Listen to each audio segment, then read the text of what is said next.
Hello friends, কি অবস্থা সবার? চলে আসলাম নতুন আরও একটি ভিডিও নিয়ে। আজকের এই ভিডিওটি হলো বোনাস কয়েন নিয়ে। সো সম্পূর্ণ ভিডিওটি ধৈর্য সহকারে দেখতে থাকুন। আর আপনি যদি এই চ্যানেলে নতুন হয়ে থাকেন তাহলে অবশ্যই চ্যানেলটি সাবস্ক্রাইব করে রাখবেন। গাইস, আমাদের কিন্তু প্রায় সময় দেখা যায় যে মাঝে মাঝে আমাদের ম্যাচ শেষে যে আমরা যে অ্যাড দেখে যে কয়েনটা নেই, এখানে মাঝে মাঝে দেখা যায় 150 কয়েন আসে।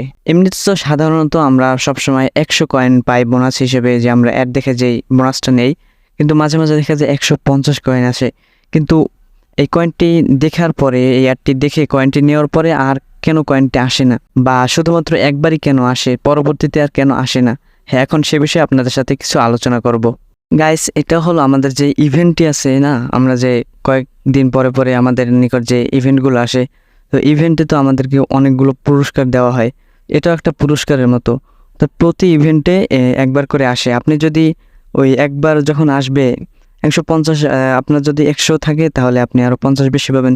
যত কয়েন অ্যাড দেখে পাবেন তার থেকে আরও 50 কয়েন বেশি পাবেন। ওই এই যে এইটা, আর এটা একটু ব্লু কালার করা থাকে, যার কারণে এটা দেখে বোঝা যায় যে এটা কোনো একটা আমাদের জন্য কোনো একটা অফার বা কোনো একটা পুরস্কার।